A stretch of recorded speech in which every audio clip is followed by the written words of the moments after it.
quand le frère G prêchait, j'avais l'impression qu'il parlait de moi, tellement ça m'a touchée. J'étais vraiment en larmes ce jour-là. Et j'ai dit oui.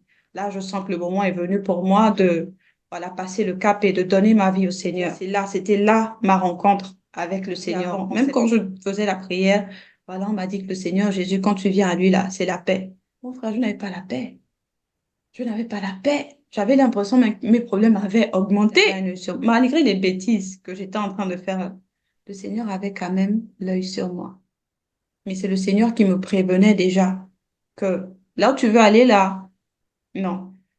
Voilà une image maintenant qui s'affiche là devant moi. Et je vois une mare de sang. Je suis consciente que le sang que je suis en train de voir là, c'est mon sang. Et je sens seulement que je vais mourir. Je ne sais pas pourquoi, mais quand j'ai vu ça, je ressentais juste en fait la mort, la mort, la mort. Parce que j'ai eu à subir des violences de la part de cette personne. Changer mon histoire, Jésus a changé mon histoire. Changer mon histoire, Jésus a changé mon histoire. Il a essuyé mes larmes, Jésus a changé mon histoire. Il a essuyé mes larmes, Jésus a changé. Bonjour, chers bien-aimés dans le Seigneur. Ici, c'est le frère Van de la chaîne Chrétienne TV. Très heureux de vous avoir ce soir avec nous. Je suis en compagnie d'une sœur. Vous pouvez la voir sur votre écran. Elle va se présenter dans quelques minutes. Juste vous rappeler, pour ceux qui ont peut-être oublié ou bien pour ceux qui ne suivent pas les événements récents, je suis en compagnie de la sœur qui m'a contacté par rapport par rapport au sujet qu'on a traité qui concernait le sujet de Jézabel, en fait. Donc, c'est la sœur en question. Je vais lui donner, si je ne dis pas son nom, c'est fait exprès, c'est parce que je vais lui donner l'opportunité de se présenter. C'est elle, en fait, qui m'a inspiré à faire l'émission sur l'esprit de Jézabel, où j'ai invité le pasteur Julien, que le Seigneur le bénisse là où il est, où j'ai invité le pasteur Julien. On a fait près de 2 heures d'émission. Et vous pourrez retrouver l'émission sur notre plateforme de Christ et TV. Donc, c'est vraiment elle. C'est quelqu'un qui, après, m'a contacté. On a finalement pu discuter. Et puis, on s'est dit que pourquoi pas faire une émission où elle va faire en fait son propre témoignage pour que les gens puissent comprendre en fait d'où elle vient. Ce sera vraiment une émission très édifiante qui va fortifier beaucoup de personnes parce que c'est quelqu'un qui est passé par beaucoup de choses et elle a pris son courage à deux mains pour être aujourd'hui avec nous afin de se présenter, parler de sa vie, comment elle a reçu certaines visions de la part du Seigneur et j'ai la foi de croire que cela va bénir beaucoup d'entre nous. Mais avant qu'elle ne se présente, je vais profiter rapidement de cette émission pour laisser passer un message. Nous avons notre sœur Marie Andem du Canada qui fait actuellement un don, qui fait actuellement une collecte de dons du côté du Gabon. Donc, ce que je vais faire, c'est que je vais faire passer pour pouvoir savoir, pour pouvoir la joindre, la contacter afin de pouvoir faire les dons avec elle. Je vais mettre ces informations en commentaire et vous allez voir les informations défiler là. En fait, les dons, c'est pour l'hôpital du centre de santé mentale de Mélène à Libreville au Gabon. Donc, c'est pour eux, en fait, c'est pour pouvoir organiser le souper avec eux. Les dons sont à partir de 15 à 30 000 francs CFA. Donc, c'est accessible à tout le monde. Donc, si vous voulez être béni, n'hésitez pas. Je mettrai l'information de la personne qu'il faut contacter depuis le Gabon directement. Le monsieur s'appelle Monsieur Zambi Thierry Jeffrey. Le numéro de téléphone va s'afficher sur votre écran. Et la collecte va finir le 22 décembre 2023. Donc, je pense qu'on a encore la semaine prochaine. Donc, n'hésitez pas, je mettrai toutes les informations en commentaire et aussi vous allez voir ces informations défiler. N'hésitez pas de joindre Monsieur Zambi Thierry Jeffrey pour toutes les collectes de dons concernant l'hôpital du centre de santé mentale de Mélène à Libreville. Donc, maintenant que j'ai fait ça, on va passer dans le vif du sujet. Je vais demander à la sœur en face de nous, qui est dans votre écran actuellement, de pouvoir se présenter. Sœur Audrey, je vais finalement lire la sœur Audrey. Comment tu vas? Shalom déjà, frère Van, et shalom à tous les frères et sœurs qui vont regarder également. Je vais très bien, par la grâce de Dieu. C'est déjà un honneur d'avoir été invitée, donc je vais très bien. Je vais commencer par là. Mhm. Tu vis exactement où? Dans quel pays? Dans quelle ville? Mhm. D'accord. Donc, je suis à Houston, au Texas, aux États-Unis. OK. Et ça fait combien de temps que tu vis ici? Ça fait 15 ans. Ce mois-ci a fait 15 ans. Wow. OK. OK. Donc, on va aller dans le vif du sujet. La première question, on va commencer avec des questions autobiographiques. Comme je Mhm. l'ai dit tantôt, à tous ceux qui vont nous joindre maintenant, c'est la sœur Audrey va parler de son témoignage de sa vie, de certaines choses qu'elle a vécues qui sont très sensibles, très difficiles, mais vraiment, elle a pris son courage à deux mains afin de pouvoir édifier le plus grand nombre. Parce que les témoignages, c'est fait pour édifier le peuple de Dieu. C'est fait pour que si quelqu'un l'écoute et passe dans la même situation, ait la force de se dire qu'il va aussi s'en sortir parce que le Seigneur a fait la même chose dans la vie de quelqu'un d'autre. Donc vraiment, prenez patience. On va commencer le témoignage. Donc, la première question sera de savoir qui es-tu? Est-ce que tu peux nous retracer brièvement ton parcours jusqu'à ton adolescence et quels sont les événements qui t'ont marqué? D'accord. Maintenant, donc, pour juste éclairer dans la question de qui es-tu, c'est qui suis-je maintenant, ce que je fais dans la vie aussi, ou je mélange un peu tout? On va dire qui es-tu dans le sens où de comment tu as commencé, qui Mhm. tu étais, et on va essayer de retracer de là ton adolescence et parler des événements qui t'ont marqué. Ça, c'était avant d'être la personne que tu es maintenant. Ok, d'accord. Donc déjà, je me nomme Audrey Ariel Ekedi Mandengue et je suis née à Port-Gentil, au Gabon. Je ne vais pas donner l'année forcément, hein, mais je suis déjà dans ma trentaine. Voilà. Donc, euh, j'ai fréquenté à l'école du Parc à Port-Gentil. Et après, quand j'ai fini l'école primaire, j'ai aussi fréquenté au lycée d'État de Port-Gentil, le lycée Joseph Amborouet à Varro. Donc, et si tu te rappelles, j'avais mentionné aussi qu'il y a une sœur qui était passée sur la chaîne que j'ai même reconnue parce qu'on était dans le même lycée. Donc, voilà. Tout mon cursus, on va dire, du lycée, s'est passé au lycée d'État. Et ensuite, après le lycée d'État, quand j'ai eu mon bac, je suis venue aux États-Unis. Voilà. Maintenant, en parlant des événements qui m'ont marqué lorsque j'étais à Port-Gentil, je peux dire que dès le jeune âge, j'avais l'habitude de voir ce que d'autres personnes ne voyaient pas forcément ou bien n'entendaient pas. Tu vois? Donc, on pouvait être là, même en tant qu'enfant, en train de jouer, en train de, voilà, s'amuser, quoi. Mais j'avais remarqué que je voyais souvent des trucs que les autres ne voyaient pas. Voilà. Je peux voir quelque chose et dire que, oh, mais Van, c'est quoi ce truc qui est derrière toi, là? Il dit quoi? Tu parles de quoi? Lui, il ne voit rien. Tu vois, non? Mhm. Et voilà, c'était un peu des trucs comme ça. C'était constant, constant, constant pendant que je grandissais, en fait, à Port-Gentil. C'était quelque chose de constant. OK. Non. Voilà. Et est-ce que quand j'étais à Libreville, tu avais déjà connu le Seigneur ou bien ça s'est passé après?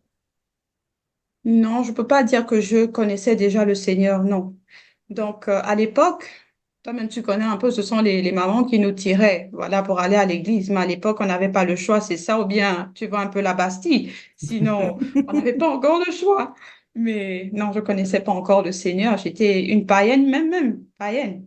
Donc, bon, je vivais la vie qu'un jeune ou une jeune peut vivre à l'époque, dans la musique, voilà, les amis, un peu tout ça, quoi. Mais j'étais pas née de nouveau, non. Je connaissais pas vraiment le Seigneur. C'est vrai qu'on priait à la maison avec maman. Elle faisait l'effort de nous apprendre à lire, ne serait-ce que les psaumes. On lisait au moins un psaume chaque soir à la maison. Donc, c'est comme ça, un peu, on avait l'habitude de lire ou bien de prier avec elle quand elle avait le temps. Mais sinon, bon, tout ce qui était église, voilà, c'était une punition à l'époque. Tu vois, non, c'est ça.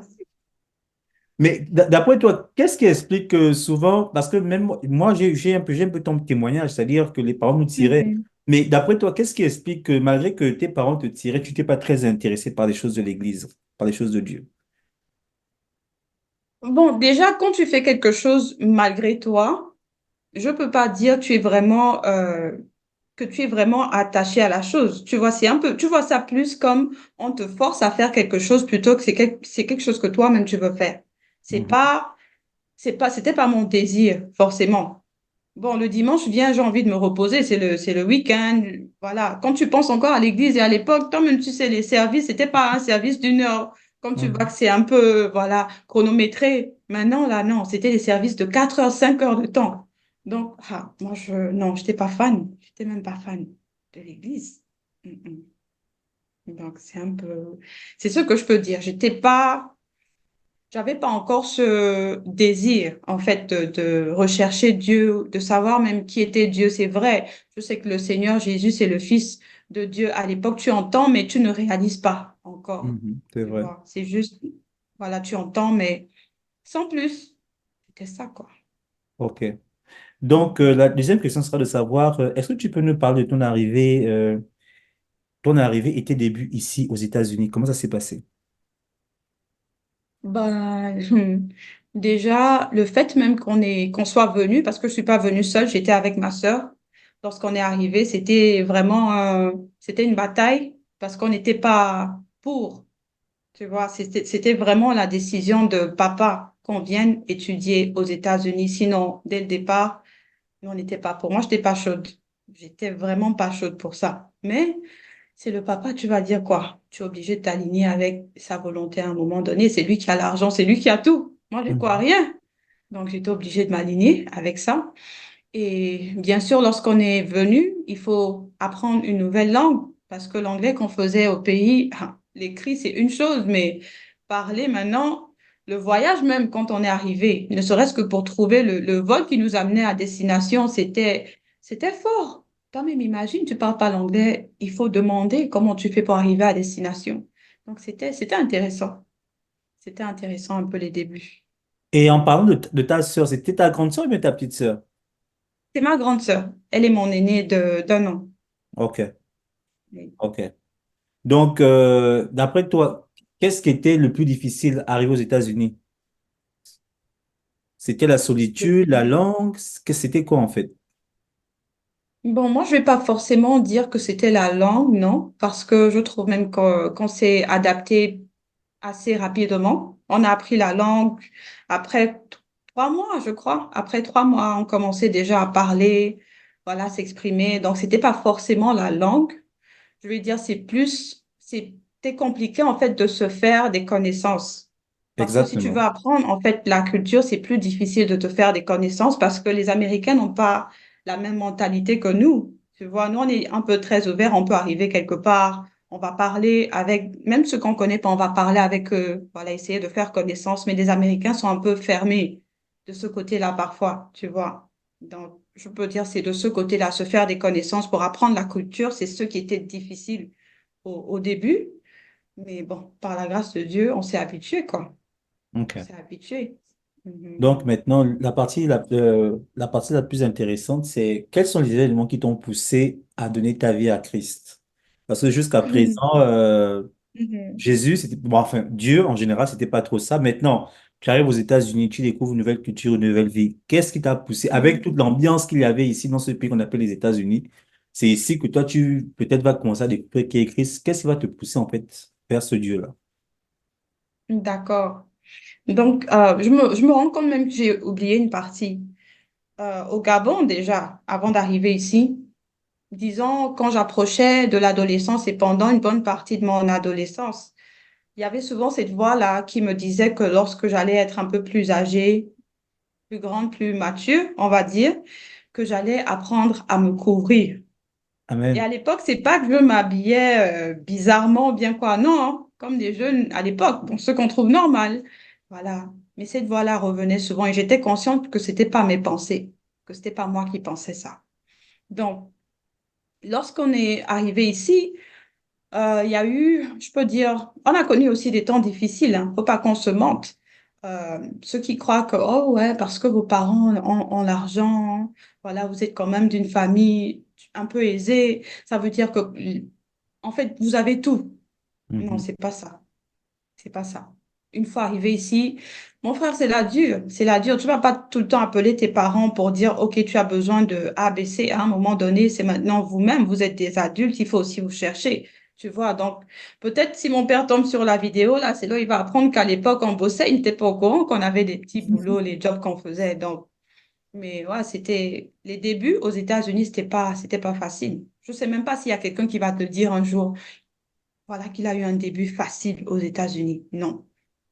Mais ça m'a aussi forgé parce que j'étais quelqu'un de plutôt impulsive à l'époque et beaucoup me connaissaient comme une fille sage, calme, mais non, j'étais quelqu'un aussi d'impulsif, vraiment qui réagit au quart de tour, tu vois.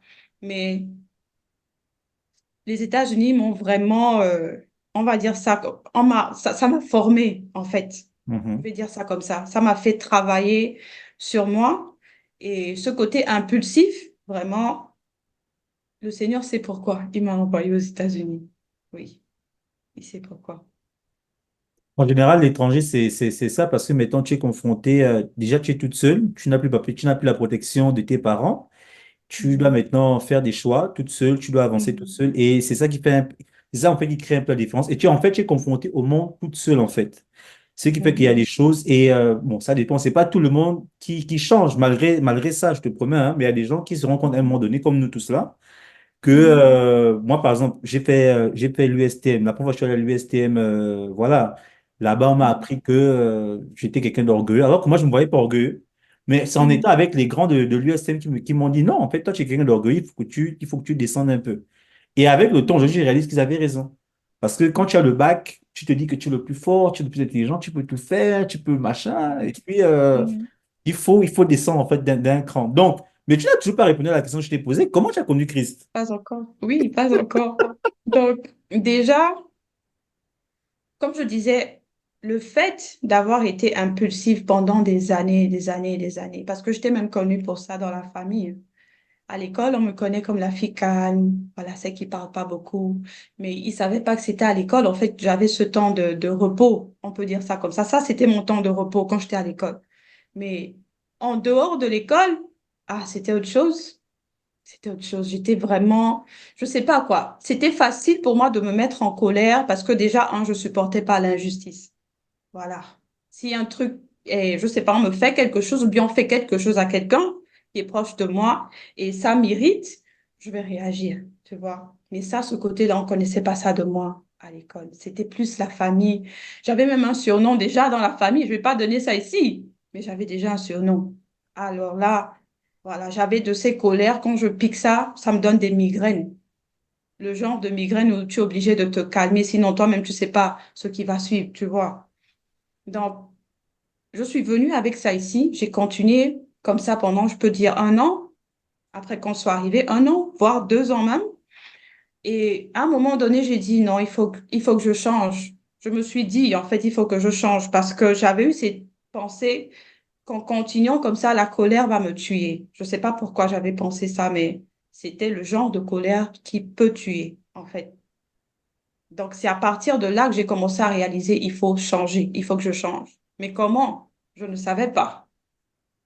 Donc, le Seigneur faisant bien les choses, on s'était déplacé parce qu'on est arrivé à Pittsburgh, je crois avoir mentionné ça. On Mhm. était d'abord à Pittsburgh, mais on n'a pas duré là-bas et on s'est déplacé vers New York. Et une fois à New York City, c'était un peu difficile de commencer les cours parce qu'ils avaient des dates vraiment très proches pour la rentrée. Et il y avait un score qu'on nous avait demandé, moi particulièrement, qui voulais faire le journalisme. Voilà. On m'avait demandé un score pour le TOEFL. Je pense que tu as passé le TOEFL aussi, tu Mhm. m'avais dit, non? Mhm. Voilà. On m'avait demandé un score de, je crois, 76. Et pour quelqu'un qui a appris l'anglais en 6 mois, pour avoir un score de 76, bon, je me suis dit, tu peux, tu peux, tu peux. Arrivé au test là-bas. J'ai eu 71. J'étais pas loin, mais 71 ne passe pas. Il fallait 76. Et trop tard pour faire des inscriptions et tout. Donc, obligé de chercher une autre école. Où est-ce que je peux aller? Et au Texas, les inscriptions étaient encore, je crois, un mois après, en fait, celle de New York City. On a trouvé une école. Allez, boum, on est venu sur Houston. On s'est installé et quand on a commencé les cours, il y a un frère, euh, je ne sais pas si je dois donner son nom ici, mais il y a un frère. Mhm. On va dire Voilà, juste un frère. voilà. Euh, quand je pense vraiment fort à ça. En fait, on allait dans le même campus, voilà.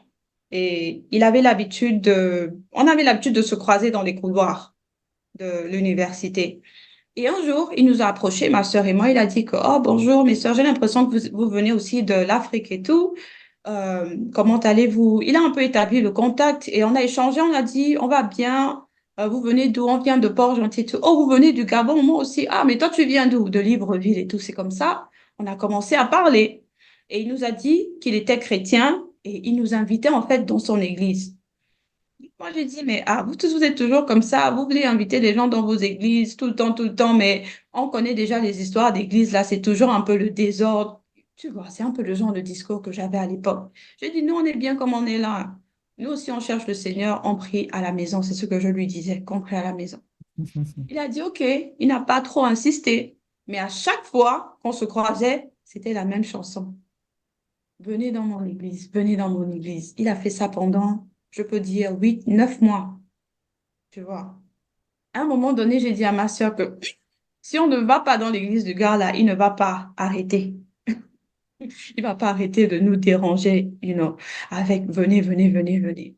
Et ça m'a même rappelé l'histoire de, c'était quoi? C'était un roi, je me rappelle plus trop, mais dans l'Ancien Testament, il y a une histoire. Si tu as besoin de quelque chose, il faut continuer en fait à demander, parce que plus tu demandes, même si la personne ne veut pas t'aider, elle sera obligée de le faire. Il y a une histoire comme ça. Je sais plus, j'ai oublié un peu euh, les personnages, mais si je me rappelle après, je vais dire. Moi, je Et pense que c'était... c'est... Bon, moi, l'histoire qui me vient à l'esprit là, comme ça, c'est l'histoire Mhm, du juge inique, hein, je pense, dans la Bible. Je crois que c'est une mhm. parabole ou bien une parabole. C'est en fait pour dire aux gens... Bon, ça va dans le sens il faut harceler les gens, en fait. Bon, voilà. Un peu, c'est ce que le frère a fait. Quand on dit harceler, moi, je me dis, c'est ce qu'il a fait. En fait, il s'est pas découragé. Il a continué. À chaque fois qu'on se voyait, il continuait. Mais les filles, vous venez quand, dans mon église, il s'est pas découragé. Il s'est pas découragé. Un jour, j'ai dit, bon, OK, on va venir dans ton église. Depuis que tu parles de ton église, là, apparemment, il y a vraiment quelque chose de spécial là-bas. On va venir dans ton église. Rendez-vous maintenant, samedi de la même semaine qu'on avait parlé comme ça. Il a dit, OK, il va venir nous chercher parce qu'à l'époque, on ne conduisait pas. Donc, il est venu nous chercher. On s'est rendu à son église. Et c'est ce jour-là quand le frère qui prêchait, parce que c'est un frère qui a une chaîne. Je ne sais pas si tu as pu trouver la chaîne en question, mais c'est Oui. un frère, Mhm. voilà, c'est ce frère-là et puis un autre qui est ici. Les deux sont à Houston. C'est ces deux frères-là qui ont prié pour moi ce jour-là. Parce que quand le frère G prêchait, j'avais l'impression qu'il parlait de moi ce jour-là. J'avais l'impression qu'il parlait carrément de ma vie ce jour-là. Donc, je me suis sentie vraiment convicted, c'est ce que je peux dire. Le mot en français même j'oublie, mais je me suis Convaincu. sentie vraiment convaincue de péché et tellement ça m'a touchée. J'étais vraiment en larmes ce jour-là et j'ai dit oui. Là, je sens que le moment est venu pour moi de voilà, passer le cap et de donner ma vie au Seigneur. Donc, je peux dire c'était là ma rencontre avec le Seigneur en septembre 2010. C'était ma rencontre avec le Seigneur. Et est-ce que tu peux nous décrire un peu, enfin, quelles sont les choses, d'après toi, en fait, qu'est-ce qui a fait la différence entre quand tu étais au Gabon, ta mère te tirait, et quand tu es venu ici, tu as écouté ce monsieur pour la première fois et tu t'es mise à pleurer. C'est quoi la différence, en fait? Qu'est-ce qui a fait ce déclic-là? Déjà, comme en fait, comme j'ai mentionné un peu plus tôt, le désir de vouloir changer d'abord, parce qu'il y avait déjà certaines choses que j'avais remarquées en moi que je ne voulais plus euh, manifester, on va dire. Il y avait des comportements que je savais je ne voulais plus manifester, mais je ne savais pas comment m'en débarrasser. Donc, il y avait déjà le désir de changer, mais je ne savais juste pas comment. Donc, le jour où je suis allée dans l'église et j'ai rencontré les frères et le frère en question a prêché, c'est-à-dire quand il parlait, c'est moi qui l'a décrit ce jour-là. Tu vois, c'est ça. En fait, le Seigneur l'a utilisé en fait pour me faire comprendre que vraiment j'avais besoin de changer parce que je me rendais pas compte en fait, de la vie de péché que j'avais menée aussi jusque-là. C'est ce jour-là que j'ai réalisé que, en fait, le Seigneur n'approuve pas. de la manière dont je vis. Il n'approuve pas cette façon de vivre. Tu vois, c'est ce jour-là que j'ai réalisé beaucoup de choses. Et c'est ce qui m'a vraiment, je peux dire, poussé à donner ma vie au Seigneur. Parce que j'ai réalisé à ce moment-là que j'ai besoin d'être quelqu'un d'autre que la personne que j'étais à l'époque. Amen. Amen. Je veux vraiment attirer l'attention à tous ceux qui nous écoutent. Si dans ton cœur, tu sens que tu as besoin de changer, tu as besoin d'aller de l'autre bord, d'être quelqu'un, d'être quelqu'un de meilleur, tu connais ta vie mieux que toi-même et Dieu la connaît aussi. N'hésite pas, c'est peut-être un message que la sœur est en train de faire passer par là. Donc, vraiment, saisis-le. C'est pour ça que nous sommes là, c'est pour partager le moment comme ça. Donc, nous allons aller vers la quatrième question qui va commencer à être un peu plus sensible.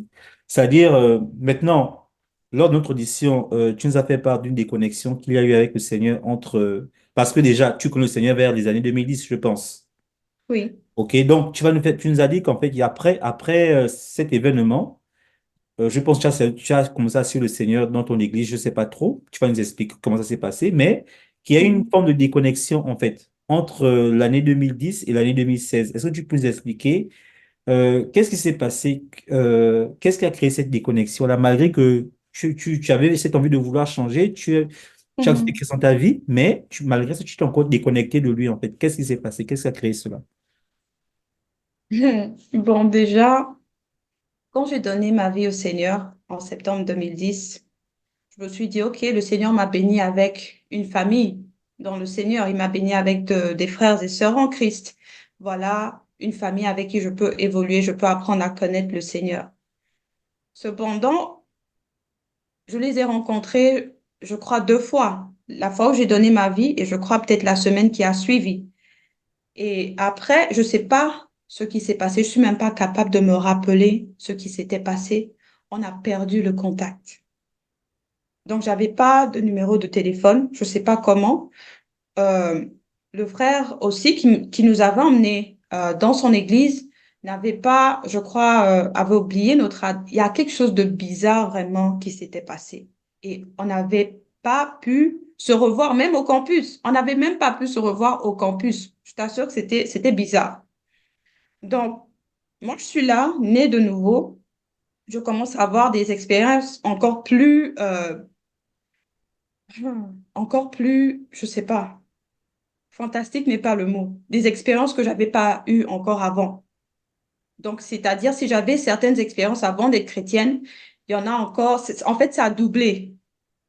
Mais je ne comprends pas ce qui est en train de se passer parce qu'on m'a dit, quand tu viens au Seigneur Jésus-Christ, il est la paix. Il te donne la paix, il te donne. Voilà, tu n'es plus la même personne. C'est-à-dire, les problèmes peut-être que tu avais avant, tu n'auras plus ces problèmes-là. Bon, c'est ce qu'on m'a dit avant. Même quand je faisais la prière, voilà, on m'a dit que le Seigneur Jésus, quand tu viens à lui, là, c'est la paix. Mon frère, je n'avais pas la paix. Je n'avais pas la paix. J'avais l'impression que mes problèmes avaient augmenté. Tu vois? Donc, je me suis dit que c'est quel Seigneur Jésus que je viens même d'accepter comme ça parce qu'on m'a dit que j'aurais la paix, je n'ai pas la paix. À la maison même, c'était grave. Tu vois, c'était grave. C'est-à-dire, déjà, de nature, je dormais pas beaucoup la nuit parce que j'avais souvent des attaques et des trucs comme ça avant de donner ma vie au Seigneur. Mais là, ça avait doublé pour ne pas dire triplé. Tu vois. Donc, je me suis dit, mais Seigneur, si c'est comme ça, moi, je préfère encore retourner parce qu'apparemment, comment j'étais avant, là, c'était beaucoup mieux que comme je suis maintenant. Et là encore, que le Seigneur me pardonne vraiment. Quand on ne connaît pas la parole, c'est quelque chose. C'est quelque chose. Je me suis retrouvée abandonnée, en fait. C'est comme ça que je me suis sentie. Au lieu de persévérer, je me suis dit, mais ça, c'est quelle histoire? Je suis maintenant attaquée, en fait, de tous les fronts. C'est encore pire. Non, mais si c'est ça, Seigneur, non, si c'est ça, là, mieux encore. Je retourne à ce que je faisais avant. Mais voilà, peut-être j'aurai la paix que je cherche là un peu. Tu vois comment l'ennemi est malin. Malgré cette décision-là de retourner, quand je dis retourner, c'est pas que j'ai arrêté de prier. Non, je priais. Au contraire, je priais déjà avant d'être chrétienne, mais là, j'essayais de faire encore plus. Sauf que j'avais un pied dedans et un pied dehors. Tu vois, c'était un peu ça. J'avais un pied dedans, un pied dehors. Je continuais d'écouter la musique séculaire et en même temps, quand ça me pique, je vais écouter aussi les louanges. Donc, j'avais un pied dedans, un pied dehors. C'était un peu ça. Tu vois. Donc, j'ai évolué comme ça jusqu'en, je peux dire, 2013. J'ai continué comme ça. À un moment donné, bon, on est venu en tant qu'étudiants internationaux. Nous-mêmes, on connaît un peu voilà, nos difficultés en tant qu'élève. C'est difficile déjà d'avoir du boulot. Et une fois que tu finis même tes études, c'est pas évident que tu trouves du boulot parce que si tu n'as pas de papier, tu n'as rien. C'est quel genre de boulot tu vas avoir? Pas grand-chose, tu vois. Et malheureusement, pour nous qui sommes venus après 2007, même la sécurité sociale, on ne donnait plus parce qu'à l'époque, j'avais entendu qu'on donnait en fait la sécurité sociale dès que tu commences les cours universitaires. On t'assigne un numéro de sécurité sociale avec lequel tu peux travailler n'importe où. Ce n'était pas le cas pour nous qui sommes venus un an après qu'ils aient arrêté voilà, la loi, quoi. Donc, 2013, je me suis dit, bon, si j'ai l'opportunité de faire mes papiers, faire comme les autres font, je vais sauter sur l'opportunité et puis, voilà, essayer d'arranger ma situation aussi. Donc, 2013, je rencontre quelqu'un qui me propose même, voilà, de m'épouser et tout, mais j'ai pas trop senti ça. Et pourtant, c'est quelqu'un avec qui, je peux dire, on s'appréciait déjà à la base. On s'appréciait. C'était aussi quelqu'un qui venait de l'Afrique de l'Ouest. Mais on s'appréciait. Mais je me suis dit, ah, si je rentre là-bas, là, et puis ça ne marche pas, j'aurais mal parce que là, j'aurais mis les sentiments. C'est comme ça que je pensais avant. J'ai dit, mieux encore, je ne sens pas ça, je laisse, tu vois. Si même il faut trouver quelqu'un, je préfère quelqu'un avec qui je n'ai pas forcément d'attache sentimentale, par exemple. Donc, le frère de l'Afrique de l'Ouest, j'ai dit, bon, lui, je ne sens pas trop que ça va aller. Donc, je préfère ne même pas tenter. Après quelques mois, je tombe maintenant sur quelqu'un d'ici même, un natif du pays, tu vois.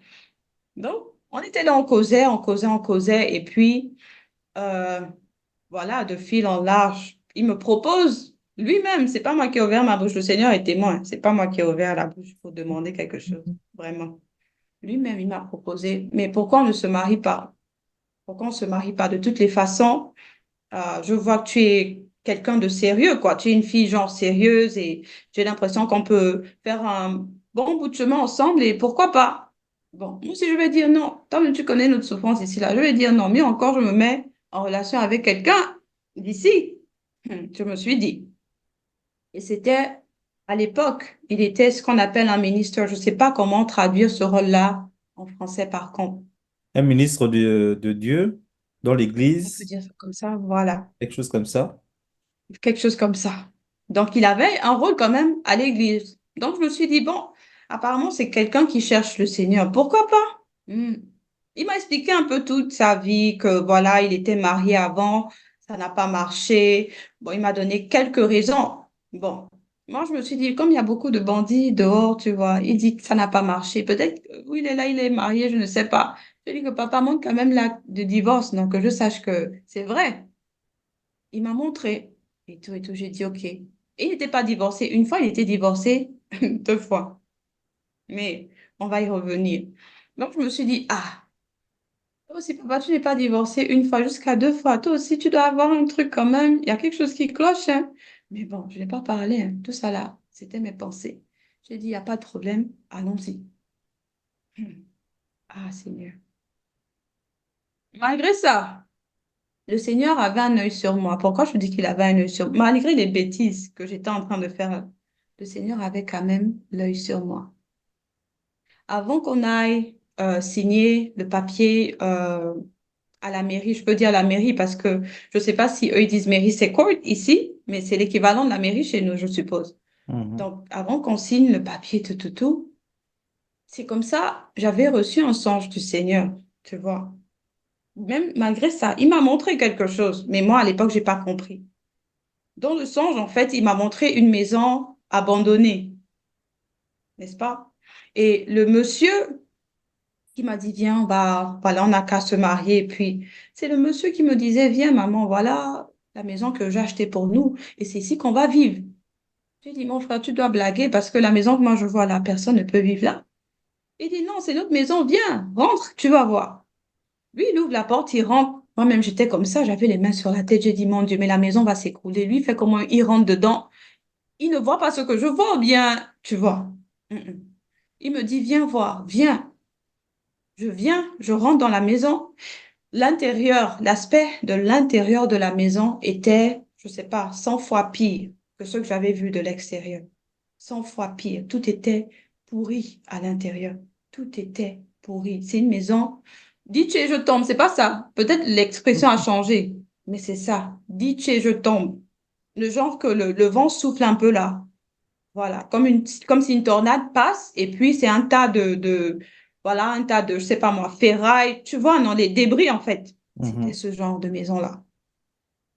Il est monté au deuxième étage, je sais pas comment il a fait, parce que même les escaliers étaient dans un état pitoyable.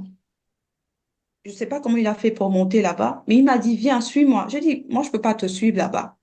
Non, viens, essaye. J'ai essayé, j'ai pas pu le suivre où il était et je me suis réveillée. J'ai pas compris. Je n'ai pas compris ça. J'ai essayé d'expliquer un peu, je crois à l'époque peut-être je crois à ma mère et peut-être ma sœur, mais sans plus, j'ai pas compris. Mais c'est le Seigneur qui me prévenait déjà que là où tu veux aller là, non, tu vois. Mais j'ai pas compris vraiment. Je me suis dit, ah, si ça pète à un moment donné, j'aurai au moins la roue de secours. C'est comme ça, je pensais. Si ça ne va pas là-bas, j'aurai au moins la roue de secours parce que au fond, et je le dis devant le Seigneur, hein, je me cache pas, au fond, j'étais pas attachée à ce monsieur-là, pas du tout, pas du tout. Une fois que je suis rentrée dedans, quand même, hmm, le jour de la cérémonie, parce que je crois que je t'avais un peu conté ça, je vais essayer de résumer. On a fait Mhm. une petite cérémonie parce que son père est un pasteur. Donc, il avait décidé de nous marier plutôt qu'on aille juste à la mairie signer le papier. Il a décidé de carrément faire la cérémonie chez lui. Donc, on était là, réunis. Le grand jour. Le pasteur est là, il fait son speech, il fait son speech. Voilà, il fait les vœux, tout ça, tout ça, tout ça. Pendant qu'il parle, frère Van, voilà une image maintenant qui s'affiche là devant moi. Et je vois une mare de sang. Je suis consciente que le sang que je suis en train de voir là, c'est mon sang. Et je sens seulement que je vais mourir. Je ne sais pas pourquoi, mais quand j'ai vu ça, je ressentais juste en fait la mort, la mort, la mort. Que là, tu es en train d'aller là, tu risques de mourir, dans ça. C'est ce que j'ai ressenti. Quelqu'un d'autre peut-être va crier, je sais pas moi, paniquer. Voilà, c'est un truc, c'est là, c'est en live. Il y a des gens qui sont autour de toi, mais tu vois ça live. Et je me suis dit, bon, je fais quoi? Parce j'étais aussi Tintin quand même à l'époque, faut dire la vérité. J'étais un peu, voilà. J'ai vu ça, j'ai pas crié. J'étais là, j'ai dit, Seigneur, vraiment, pardonne-moi, protège-moi, protège-moi, sois avec moi. C'est la prière que je faisais pendant que je voyais ça. Sois avec moi. Ne me laisse pas, sois avec moi. Donc, la cérémonie s'est terminée et le show a commencé presque la même nuit. La même nuit. Je vais pas trop rentrer dans les détails, mais voilà, il y a eu une petite dispute pour quelque chose de banal, je peux dire, tu vois. Mais il commençait déjà à montrer, voilà, ce côté-là qu'il voulait en fait camoufler pendant un bon moment. Il montrait déjà. Mais je me suis dit non, ça va aller, je n'ai qu'à m'accrocher parce que je suis là aussi pour un but. Ah, parfois quand on va en mission, c'est pas facile, hein. Seigneur, ce n'est pas facile. Je me suis dit, accroche-toi. Toi-même, tu as voulu rentrer, accroche-toi. J'ai dit, Seigneur, si ça va ici pour moi, pourquoi ne pas rester? Mais si c'est pas bon là, non, je poursuis ma route parce que dès le départ, j'étais pas forcément venue pour rester. C'est ça en fait. Mais non, à partir d'ici, je sais pas si je continue ou bien je marque une pause. Bon, la bonne chose, c'est que tu as déjà empiété sur la question qui suit. Je Mhm, pense que tu as donné déjà de bonnes informations et mhm, je vais essayer un peu de résumer et tu me corriger hein, parce que c'est ton histoire. mhm, Bon, la sœur Audrey, en fait, est en train de dire que, voilà, depuis qu'elle était plus petite, elle avait des visions. Vous allez comprendre pourquoi elle parle de ces visions donc bientôt. Vraiment, restez connectés, suivez ce témoignage jusqu'à la fin parce que ça va être très intéressant. Elle avait des visions quand elle était toute petite. Et quand elle était encore au Gabon, avant de venir aux États-Unis, elle n'était pas vraiment engagée dans le Seigneur, pour ne pas dire qu'elle ne connaissait pas vraiment le Seigneur. C'est, c'est ici aux États-Unis que, malgré la vie, parce que les États-Unis, je vous promets, c'est un pays que si tu décides d'apprécier la vie des États-Unis, tu vas vraiment l'apprécier. Mais malgré ça, c'est dans ces moments-là qu'elle a connu le Seigneur Jésus-Christ, qui lui a parlé, qui l'a convaincu. Elle a donné sa vie. Et une chose que la sœur Audrey, je pense, parce que elle et moi, on a fait l'audition, donc je connais un peu de quoi il s'agit. La sœur Audrey a oublié de mentionner qu'en fait, le problème qu'elle a eu, en fait, je vais mettre ça comme ça, le problème qu'elle a eu, en fait, c'est parce qu'elle n'était pas vraiment suivie. Voilà. Il y a eu un manque de suivi dans le parcours de la sœur Audrey. Parce qu'elle est venue à peine de vraiment connaître le Seigneur. Maintenant, quand tu rentres dedans, il faut maintenant que les gens t'encadrent. Et elle n'a pas eu cet encadrement. Ce qui fait qu'à un moment donné, elle s'est sentie seule, elle s'est sentie impuissante. Et le surcroît, elle a mentionné quelque chose de très important. Et ça arrive à tous les nouveaux convertis. Les gens pensent que quand ils rentrent dans le Seigneur, ce sera plus facile. Non. La Bible dit, il y a deux chemins. Il y a le chemin qui est large et facile. Et il y a le chemin qui est étroit. Et le Seigneur nous encourage à suivre le chemin étroit. Étroit, ça veut dire c'est compliqué. C'est même là où il y a des problèmes. Mais Mm. la promesse que Dieu nous fait, c'est qu'on aura des combats, mais nous combattrons toujours dans la victoire et non pas pour la victoire. Parce que la victoire sera déjà acquise. C'est-à-dire que les combats viendront et certainement ils viendront, mais nous allons toujours gagner. Et je vais juste ajouter à ce qu'elle a dit avant qu'on ne continue son témoignage.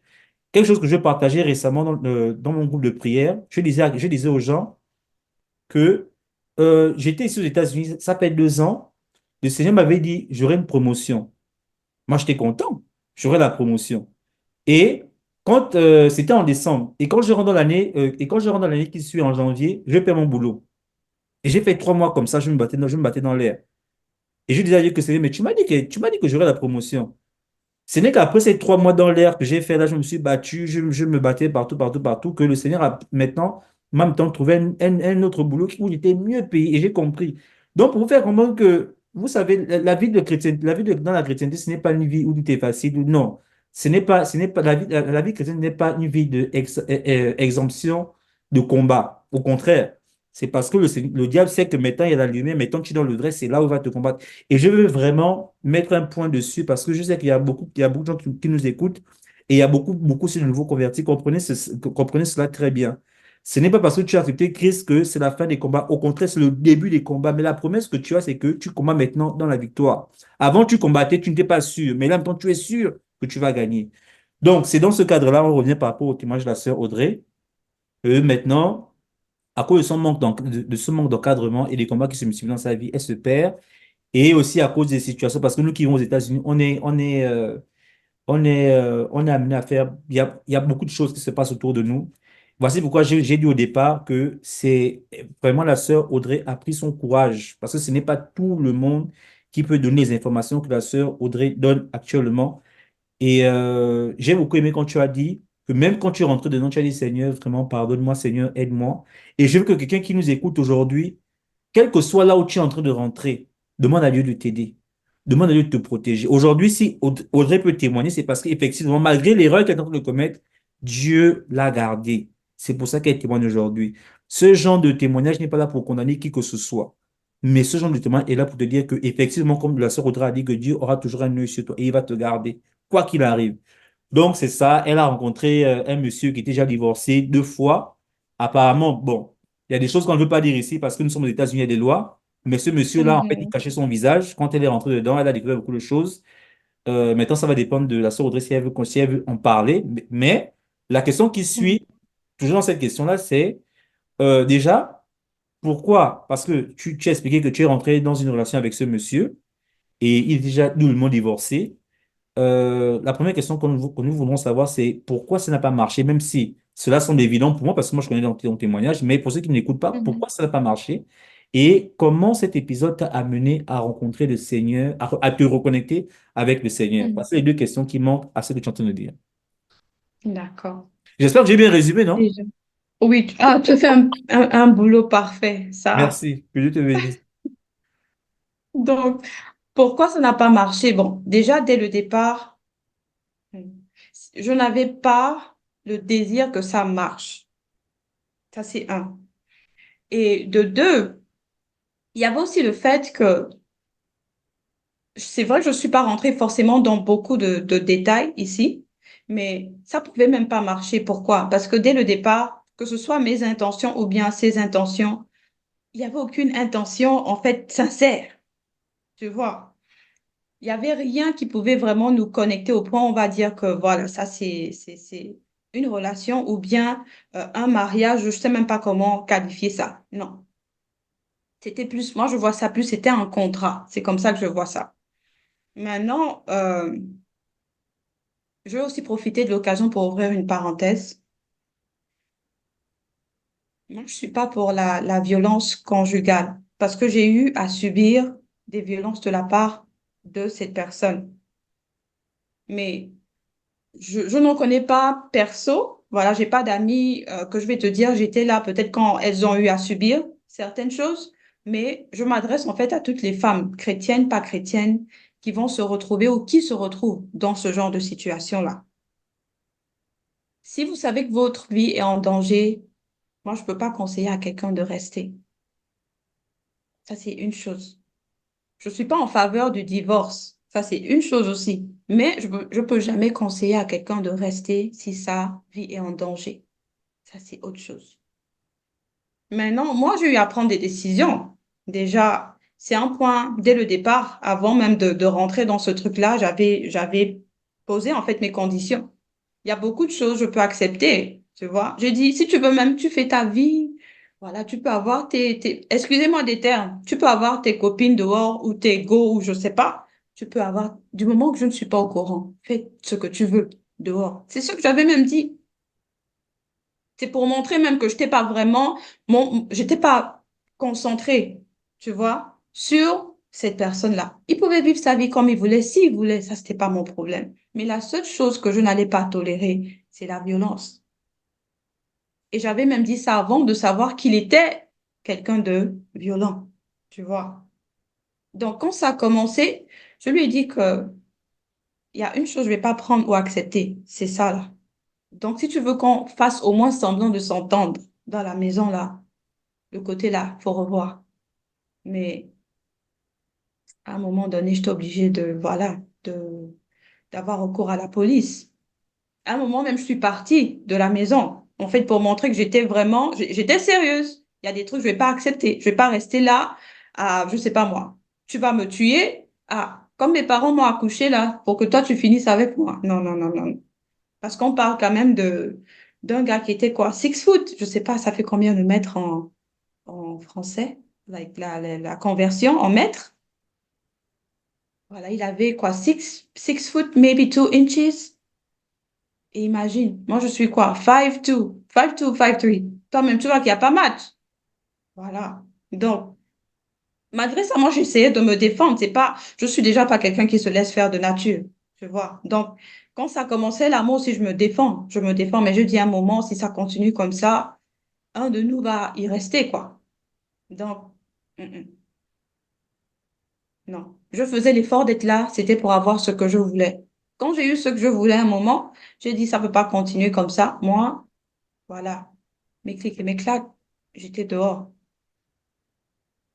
tu vois. Donc, je ne peux pas conseiller à mes sœurs. Il y a aussi des frères qui passent par là, mais je parle surtout aux femmes parce que c'est les femmes qui tombent souvent dans ces pièges-là et elle reste dedans en pensant que, OK, peut-être qu'elle a eu des enfants avec lui, ou bien, oh, j'aime trop ce monsieur-là, il m'a épousé, il m'a honoré devant ma famille, comment je vais le quitter? Arrêtez, on voit tous les jours dans les news combien de femmes, en fait, meurent dans ce genre de relation. Le Seigneur ne nous a pas appelés à, je sais pas moi, subir ce genre de choses. Non. Si tu vois que ça ne va pas, sors. Il faut partir. Donc, je ne sais pas si j'ai répondu quand même à une partie de la Mhm. question déjà. Exactement. Voilà. Donc, ça, c'est la première partie. 2 ans, j'ai pas duré, hein. Peut-être 2 ans. Au trop, c'était 2 ans et je sais pas, peut-être 2 mois. Je n'ai pas trop compté, mais au trop, c'était 2 ans et 2 mois.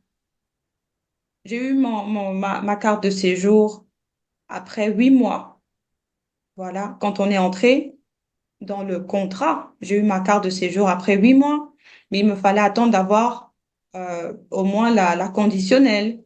Bon, quand je dis j'avais déjà la conditionnelle, mais il me fallait attendre au moins pour réintroduire mon dossier. Tu sais un peu comment ça se passe. Voilà, Mm. après un certain temps, quand tu as la conditionnelle, il faut euh, renvoyer ton dossier pour avoir maintenant celle permanente. Voilà. Donc, quand j'ai réintroduit mon dossier pour celle permanente, j'ai dit, allez, c'est bon pour moi, je préfère continuer de mon côté. Voilà, seul. Qu'est-ce qui m'a amené aussi à prendre cette décision-là? Pendant qu'on était ensemble, et je vais essayer de retracer de manière chronologique.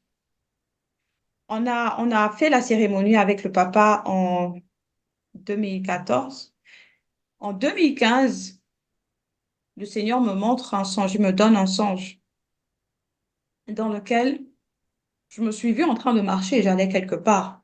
Et il y a quelqu'un qui est apparu à ma gauche et il m'a tenu par la main, mais je n'arrivais pas à voir le visage de la personne. Il m'a tenu par la main et c'est comme ça que j'ai dit que, hé, mais comment tu peux me tenir la main comme ça? Si mon mari te voit, il va pas être content, il va se fâcher et tout. Mais dès que j'ai prononcé le mot mari, en fait, j'ai été convaincue de péché. Comme les Américains disent, I felt convicted. C'est-à-dire, je sais pas, il y a eu comme un lourd, je me suis sentie tellement attristée par ce mot-là. Et je me suis réveillée. Je me suis dit, mais c'était bizarre. Je sais pas pourquoi. Ça s'est passé comme ça. J'ai dit, Seigneur, si c'est toi qui es en train de me parler, je ne comprends pas. Je ne comprends pas ce que tu es en train de me dire. Je ne comprends pas. Si c'est toi qui me parles, permets-moi de comprendre en fait le message que tu essaies de me faire passer parce que ça, là, je n'ai pas compris. Ça, c'était en 2015. J'avais pas remarqué que pendant nos disputes, souvent avec le monsieur, j'avais l'habitude de lui dire des choses. Moi-même, je ne savais pas pourquoi je lui disais ça. Tu vois? Une fois, je me rappelle en particulier, je lui ai dit, normalement, quand les gens se marient, un homme, il prend sa femme, il devient l'autorité pour cette femme-là. Ça veut dire que même spirituellement parlant, il devient l'autorité pour elle. Il devient, parce que voilà, le Seigneur, il a établi quand même un schéma. Il y a Dieu, il y a le Seigneur Jésus-Christ, il y a l'homme et puis il y a la femme. Maintenant, j'avais toujours l'impression en fait que les trucs qui m'arrivaient avant, les attaques, les quoi qui m'arrivaient, c'était pareil. En fait, rien ne changeait, tu vois. J'ai dit, mais ça, c'est quelle histoire? Quand même les gens sont mariés, n'est-ce pas? Le mari doit aussi prendre un peu les coups. Avant qu'on atteigne même la femme, là, le mari doit quand même prendre un coup, tu vois. Mais c'était pas ça. C'était pas ça. J'ai dit, il y a un truc qui cloche. Je sais pas c'est quoi, mais il y a un truc. Spirituellement parlant, je pouvais sentir qu'il y a quelque chose qui n'allait pas. J'ai eu ce songe-là en 2015. J'ai dit, je comprends pas, Seigneur. Aide-moi à comprendre. Aide-moi à comprendre. Parce que là, déjà, c'est la première chose qui m'a montré que, attention, parce que quand la personne m'a attrapé la main, moi, j'ai plutôt ressenti que j'étais pas mariée, hein. Quand j'ai dit que mon mari, que ceci, j'ai senti que j'étais pas mariée. Que là, je parlais dans le vide. J'étais pas mariée. Ça m'a tellement troublée. Mais en même temps, j'ai dit, bon, Seigneur, tu vas m'expliquer. En même temps, j'essayais de poursuivre des activités sur le côté, hein. J'avais déjà trouvé un petit boulot. Voilà, j'essayais un peu voilà, de me construire, de chercher à voir les domaines qui m'intéressaient. Et je crois qu'à l'époque, j'étais sur le point d'ouvrir aussi de commencer un business de bijoux. Voilà, parce que j'étais quelqu'un qui aimait beaucoup les bijoux. J'étais pas trop make-up, ça c'était pas trop mon fort. J'ai pas toujours été make-up, mais les bijoux, voilà, toi-même tu connais. Alors, les Africaines et les bijoux, surtout l'or voilà, ça c'était mon truc. Donc j'avais réussi à rentrer en contact avec, c'était une compagnie en Espagne. Donc, c'était des jeunes dames aussi qui avaient créé leur structure et elles essayaient en fait d'agrandir leur marché. Elles essayaient de vendre en dehors de l'Espagne en fait. Donc, je me suis dit, ça, c'est une bonne opportunité parce que j'aimais bien ce qu'elles créaient. Les créations qu'elles avaient étaient vraiment, voilà, jolies. J'aimais. C'était original, c'était bien. J'avais déjà passé une commande et on s'était entendu que j'allais, comment dire, que j'allais faire le paiement 2 semaines après que j'avais passé déjà la commande parce qu'il fallait qu'elles créent en fait les bijoux. OK. Mhm. Seigneur. Quand je faisais mes plans, J'étais arrivée à un point où tout ce que je fais, je peux même pas dire au monsieur parce que c'était, c'était un cas. Voilà. Imagine, tu vis avec quelqu'un à la maison, tu peux même pas parler de tu peux pas parler de ce que toi-même tu fais parce que il va chercher à te mettre les bâtons dans les roues, il va chercher à saboter tout ce que tu fais. Donc j'étais au point où je faisais mes trucs en silence. La seule personne qui savait ce que je faisais, c'était ma sœur. Tu vois. Si j'ai même de l'argent sur moi et je cherche à peut-être, je sais pas, avoir un peu de cash sur moi et puis une partie en banque, le cash que j'aurai sur moi là, au lieu de garder à la maison, je vais dire à ma soeur, pardon, tiens, et puis garde ça pour moi. Parce que je sais que le cash là peut disparaître dans la maison. Hmm. C'était comme ça là-bas. J'ai passé ma commande et voilà, les 2 semaines sont arrivées à terme, je peux dire. J'étais censée payer le jour d'après. Voilà. La veille du jour où j'étais censée payer. C'est comme ça que je tombe sur une émission du frère avec qui j'avais perdu le contact. Depuis, je peux dire, ça faisait quoi? Peut-être 4 ou 5 ans maintenant, en temps. Et il parle de quoi? Des bijoux. J'ai dit, ah, je me suis assise pour écouter un peu cette histoire. Ça, c'est quoi? Les bijoux? Comment ça? Il a parlé des bijoux. Oh non, voilà, le Seigneur nous appelle surtout, les femmes aussi, à ne pas porter de bijoux et tout et tout. Il a cité les versets, il a cité. J'ai dit, ah, ça c'est encore quelle histoire. Les chrétiens aussi, ah, c'est ce que je disais, les chrétiens aussi, mais quelque chose dans mon cœur, je t'assure, c'est comme si ça fait tic, like, ding, ding, ding. Il y a un truc qui a attrapé mon cœur. Moi-même, j'ai senti que non, le message là, c'est pour moi. Le message là, c'était pour moi. C'est quoi la probabilité que je suis sur le point de commencer un business de bijoux et je tombe sur un message qui dit que nous, les chrétiens, là, on n'est pas censé porter les bijoux. Je pouvais écouter comme ça et puis juste dire, ah, c'est des foutaises, tu vois, c'est du n'importe quoi. Mais quelque chose de mon cœur m'a dit que ça, là, c'est pour moi. J'ai dit, OK, Seigneur, je reconnais que c'est toi qui es en train de me parler à travers ce frère-là. C'est comme ça que le lendemain est venu. Je n'ai jamais contacté les dames pour faire le paiement. Elles m'avaient envoyé la facture, tout, tout, tout. Je n'ai jamais effectué le paiement pour cette facture-là. Je n'ai jamais commencé le business des bijoux, même qu'elles avaient créé tout. Rien. C'est comme ça que j'avais déposé ça. Tous les bijoux que j'avais à la maison, là, j'ai ramassé, j'ai mis dans la poubelle. Ramassé, mettre dans la poubelle. Je ne savais pas pourquoi le Seigneur me disait de m'en débarrasser. À l'époque, je me suis dit, peut-être qu'il me dit, fais-le pour le moment, parce qu'il veut m'apprendre quelque chose. J'étais déjà arrivée, je peux dire, au point d'idolâtrer les bijoux. Je peux dire que c'était déjà une idolâtrie pour moi. Je peux dire. Peut-être qu'il m'enseigne de, voilà, laisser les bijoux pour me concentrer sur lui. C'est comme ça que moi, je comprenais à l'époque. J'ai dit, OK, je vais me débarrasser de tout ça. Ce que j'ai fait, ce que j'ai fait. Quand je l'ai fait, dans la même foulée, il a commencé maintenant à me donner des songes sur le pantalon. Voilà, la première chose qui me montre maintenant comme ça, là, que si l'enlèvement se passe, tu vas rater. Pourquoi? À cause du pantalon. J'ai dit, mais ça, c'est quelle histoire? Donc, ce que les gens racontent, j'avais entendu une fois en passant, quoi, que voilà, une femme ne doit pas porter le pantalon. Si vous regardez même, voilà, les églises, à l'époque, quand on parlait de modestie et tout, il n'y avait pas de femmes qui portaient des pantalons. Toutes les femmes portaient des robes, jupes, tu vois. Elles étaient couvertes, mais pas en exposant leur forme, non. Le Seigneur m'a montré clairement. Si l'enlèvement se passe maintenant, là, toi, là, tu restes à cause de ça. Tu dis, mince. Mais qu'est-ce qu'on apprend à l'église, en fait?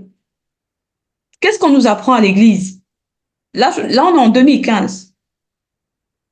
On est en 2015. Qu'est-ce qu'on nous apprend à l'église? Je me suis posé la question. Il m'a montré l'église où j'allais à l'époque.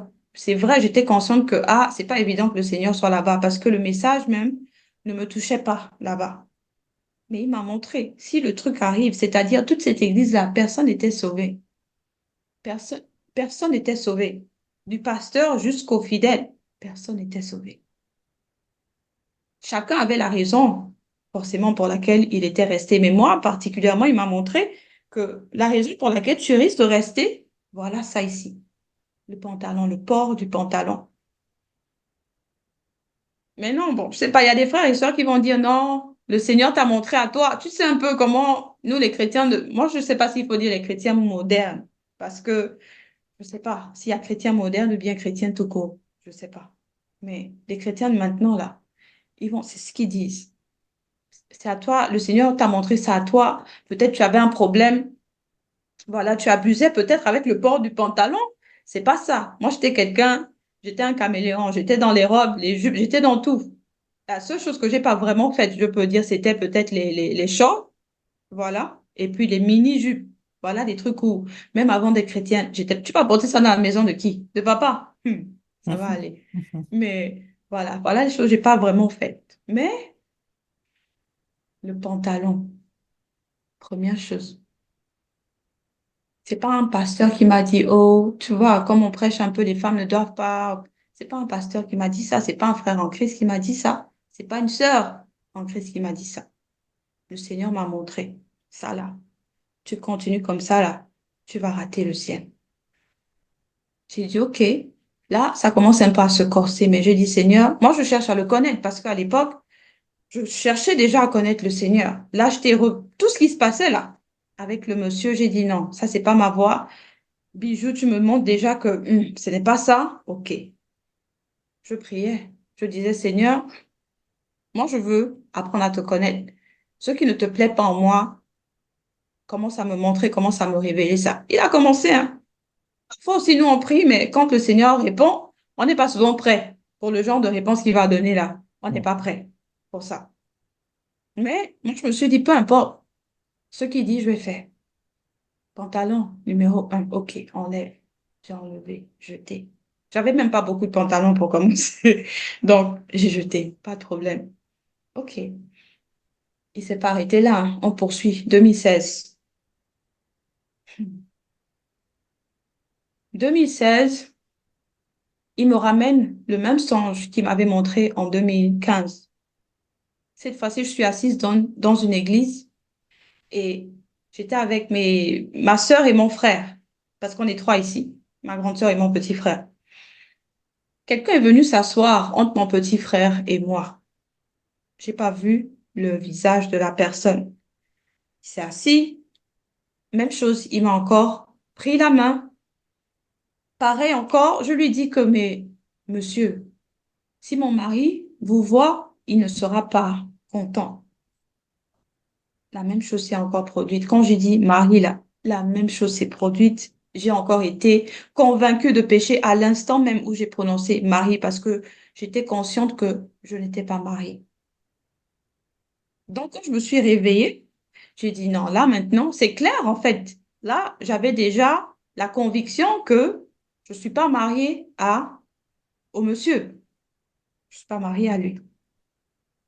Mais même là, je n'avais pas forcément, j'avais pas encore fait la connexion avec la parole. Alors, je crois que c'est dans Matthieu. Je suis pas trop forte pour donner souvent les passages, les références, mais je sais que j'avais lu, désolée, dans Matthieu, chapitre 9, je crois. Le verset, je me rappelle plus trop, mais je sais que ça doit être dans Matthieu 9. En tout cas, ça parle si je trouve je vais me rappeler, je vais me rappeler. Mais ça parle du divorce. Lorsqu'un homme donne une lettre de divorce à la femme et tout ça, il expose à devenir adultère, mais il y a une parole qui dit, il faut que je fouille, parce qu'il faut la référence pour qu'on ne dise pas que, qu'est-ce qu'elle est en train de raconter. Mais je sais que c'est Matthieu 9, non, Matthieu 19, Matthieu 19, Matthieu 19. Je crois le Oui, verset 8 ou 9, oui, c'est dans Matthieu 19, à partir du verset 7. Je à mettrai les partir du verset références 7. Ah, en ok, sous-titres. d'accord. Parce que ça parle du divorce.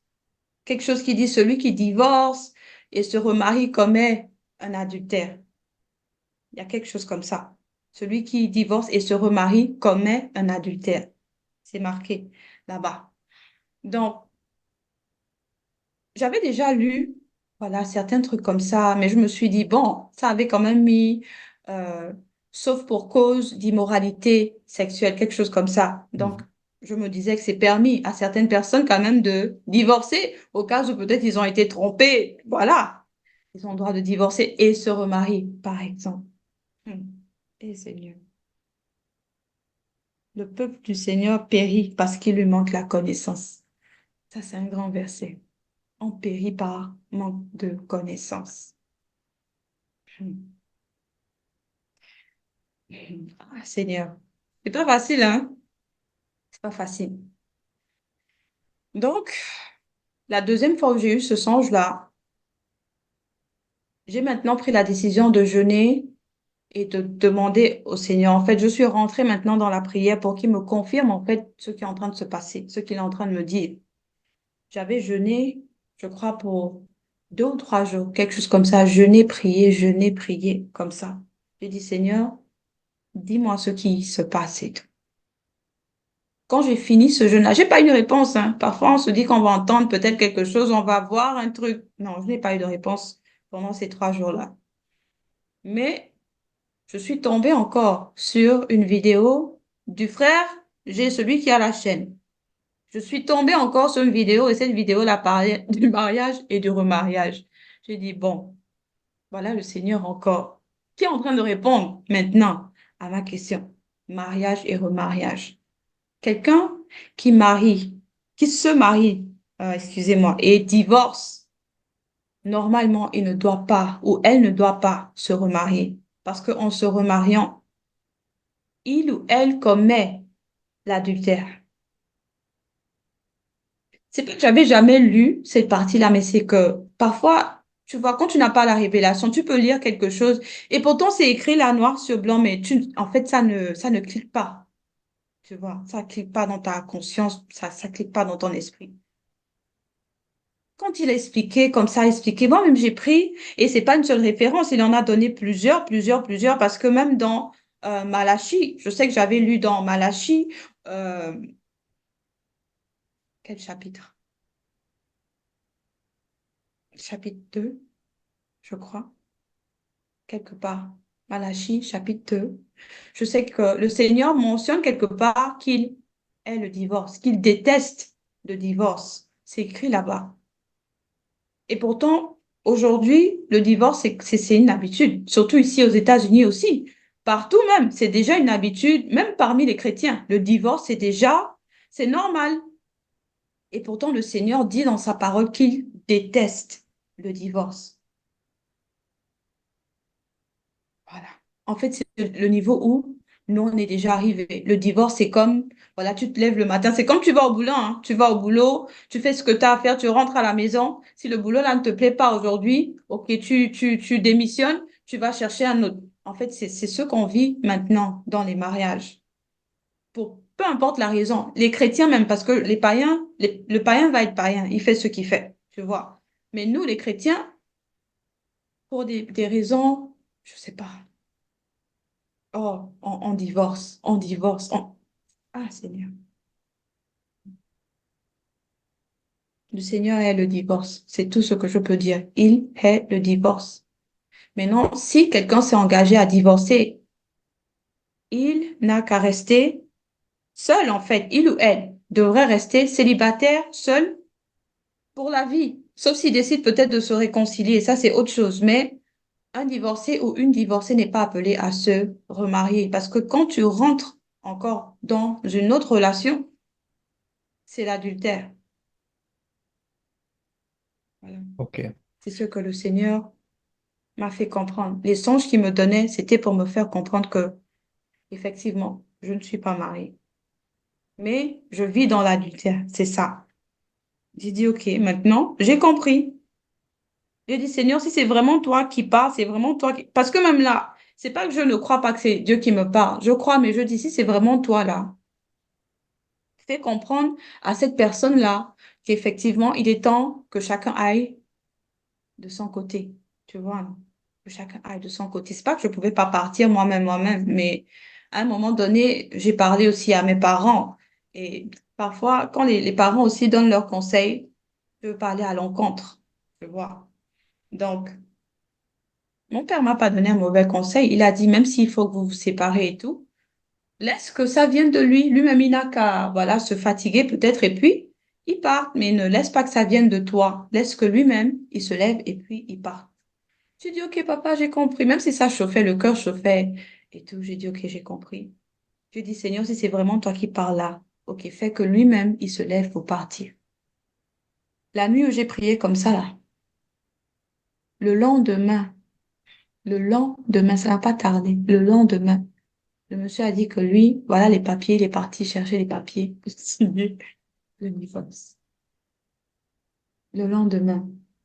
Parfois, il y a des prières, tu vois, des gens sont là pendant des heures et des heures. Oh, c'est voilà, on tape les murs, tu vois, voilà, on cogne là-bas. Ça, c'était une prière simple. Seigneur, si c'est vraiment toi qui m'as donné ce message-là, fais que lui-même, il se lève pour aller prendre les papiers signés. Il a fait ça le lendemain. Moi-même, je suis restée même bouche bée. J'étais là, waouh. J'ai dit, c'est vraiment toi qui es en train de parler. OK. C'est comme ça, hein? 2016, 2000, début 2017, c'est comme ça. Chacun est allé de son côté. Chacun allé de son côté. Et j'ai eu quand même, avant de quitter même leur église, j'ai eu à parler à certaines sœurs de ce que le Seigneur était déjà en train de faire pour moi, comment il était en train de me transformer, comment il était en train de me dire des choses qu'il aimait, des choses qu'il n'aimait pas. Voilà, de laisser les pantalons, les bijoux. Bon, à l'époque aussi, moi, je n'étais pas trop les tresses, j'étais pas vraiment dans ça. Une fois en passant, je pouvais faire, mais j'étais pas trop fan. Voilà, comme on voit nos sœurs avec les cheveux des sirènes là, les cheveux, hein? Voilà, j'étais pas trop, non, j'étais pas dans ça vraiment. Donc le Seigneur m'a béni avec les cheveux parce que moi j'en ai beaucoup. Mais il m'a fait comprendre que tout ce qui est rajout, en fait, tout ce avec quoi il ne nous a pas créés, je suis pas censée avoir ça sur moi. Je vais d'abord mettre la parenthèse, voilà ici, parce que j'ai essayé de partager hein, avec des sœurs en Christ que, ah, voilà ce que le Seigneur me donne. Vous aussi, allez prier, allez demander au Seigneur, parce que moi, je ne vous impose rien du tout. Allez prier, allez demander au Seigneur si ça vient de lui ou pas. Et il va aussi vous éclairer. Mais quand même, tu connais les chrétiens aujourd'hui. Tu es sûr que c'est Dieu qui te parle. Peut-être c'est la folie. Tu as déjà un début de folie, ma soeur. Il faut un peu, voilà, doser un peu parce que c'est pas évident que ce soit Dieu qui te parle. J'ai dit, OK, j'ai compris. Moi, j'ai fait ma part. J'ai dit. Et puis, je suis allée dans mon coin. Donc, un Et c'est peu, comme ça je que vais finalement poser tu as ici. pu te reconnecter avec le Seigneur, si je comprends bien. Après C'est ce comme ça, c'est divorce. à partir de là. Oui. Ok. Parce que, une chose aussi que je dois noter, quand le Seigneur a commencé à me dire, voilà, ça, il n'aime pas, il faut retirer. Ça aussi, il n'aime pas, il faut retirer. Je dis, si c'est toi qui parles, vraiment, même moi avec des gens à qui tu as aussi révélé la même chose. Que je sache que effectivement tu as aussi révélé ça parce qu'il ne va pas parler à une personne. Le Seigneur, il parle à plusieurs personnes et il donne souvent ses messages à plusieurs personnes. J'ai demandé, j'ai prié et j'ai dit, Seigneur, mets-moi avec des gens à qui tu as révélé la même chose. Et le frère qui avait prié pour moi, ceux qui avaient prié pour moi, c'est comme ça qu'on on est rentré en contact, si je peux dire. On a renoué le contact. C'est comme ça. Oui. Mhm. Donc, cela va conclure notre partie autobiographique. Maintenant, nous allons